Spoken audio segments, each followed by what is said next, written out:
We're not communists. Well, at least I'm not. I would have never thought otherwise. As for me, I'm not either. Ah, well then, you see, we're all among friends. In any case, that's not my point. The government betrays our nation's values by passing communist laws that forbid an honest man like me to make a living without hurting a soul. And that, Mr. Blacksad, is just wrong. I'd even say it's unconstitutional. Do you get my point now?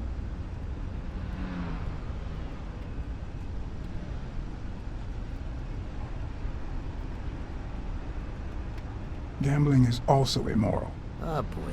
Did you hear anything I just said?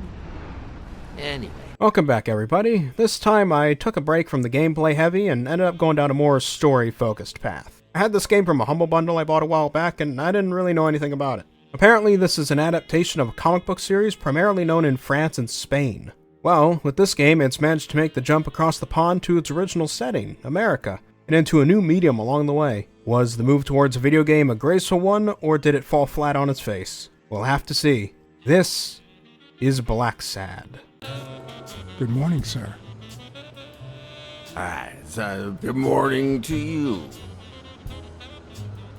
John Blacksad, Private Eye. Would you mind if I ask you a couple of questions? Not at all. Proceed, Your Honor. Have you seen anything unusual lately? Yes, indeed, kind prince. My pretty little eyes just saw a pink elephant parade. But naturally, I decided to join in the fun.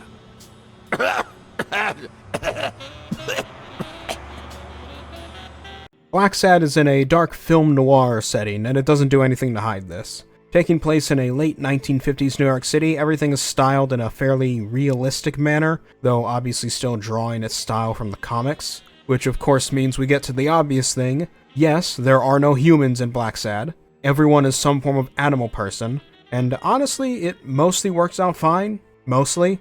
Apparently, the animals that each character is supposed to be a representation of their purpose in the story and their personality and things like that. But things start to get weird when characters overtly start talking about each other's differences as animals. This being set in the 1950s and all. The reason I say it gets weird is because despite everyone being animals, they still talk about more touchy historical subjects as if they're humans, referring to each other as black and white, for instance. Hell, at one point Blacksad even outright says the human race, which just feels odd seeing as every character is very clearly not a human, only humanoid animals. And character styles overall seem a little inconsistent. Like one moment you'll be looking at Blacksad, who's clearly a cat but his face is shaped in a somewhat human kind of way. Then you meet a lizard doctor who's got no human shaping to his face whatsoever. Though the women seem more consistently human looking, so make of that what you will.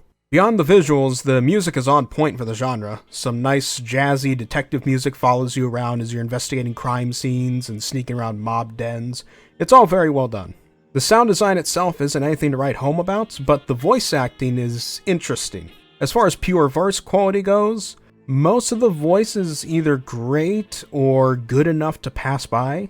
I think Blacksad himself is basically perfect. The devs just need to mix his audio more to make him a bit louder. What I do find weird is the audio syncing. At seemingly random occurrences, the audio will gradually desync from the visuals just enough to be noticeable. And if you notice it enough, it can start to be a bother. This is most evident in how the lips aren't always synced up to the audio, or in some characters' lips just stop moving completely while talking. I don't know what happened on the back end to cause this, but it can break the flow of the story sometimes. Speaking of which... What about the kid? Are you so sure you know how long a kid can hold his breath? With his little head inside a toilet bowl? Son of a bitch. I didn't want to. It was his idea.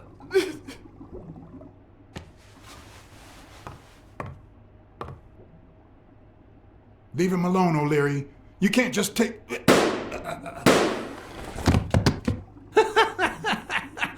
Oh, yes. Yes, I can.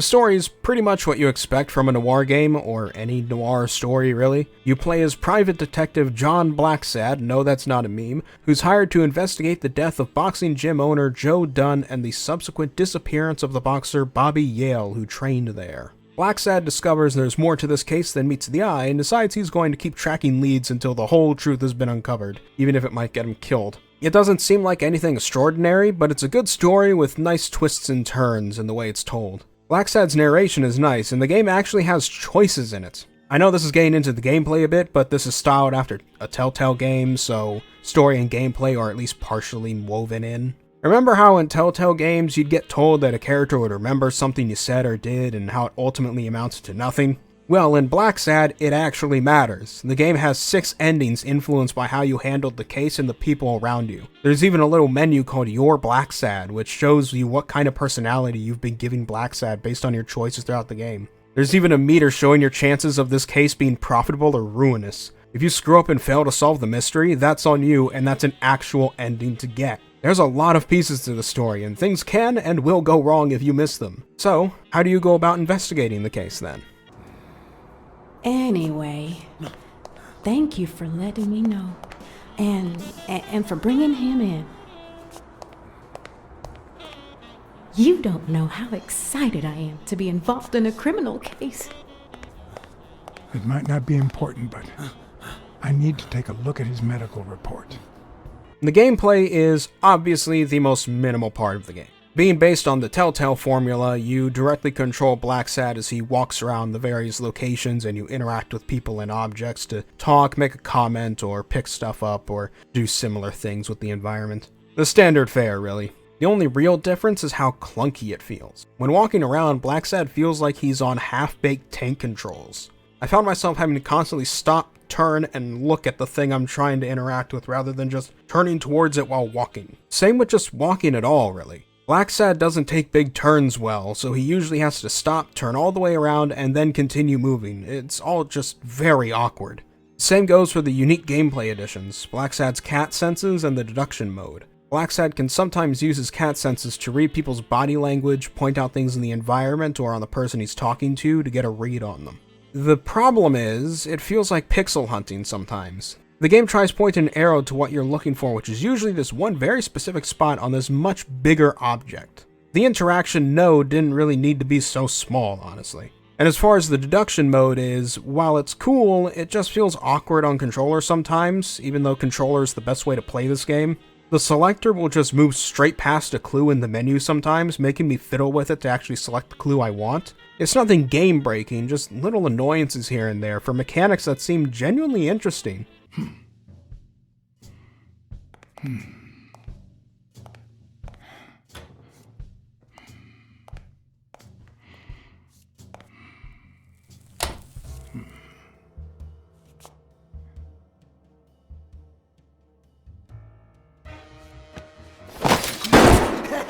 What you got?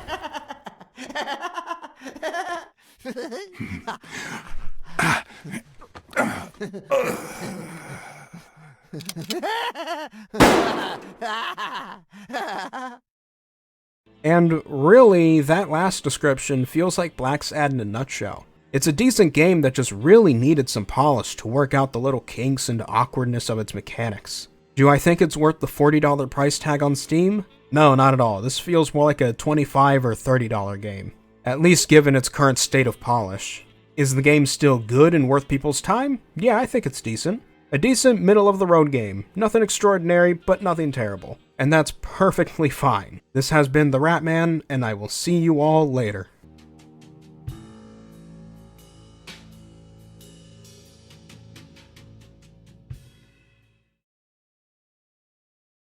And lastly, a special thank you shout out to my Patreon with a $5 a month pledge is Scarlet. Thank you for the $5.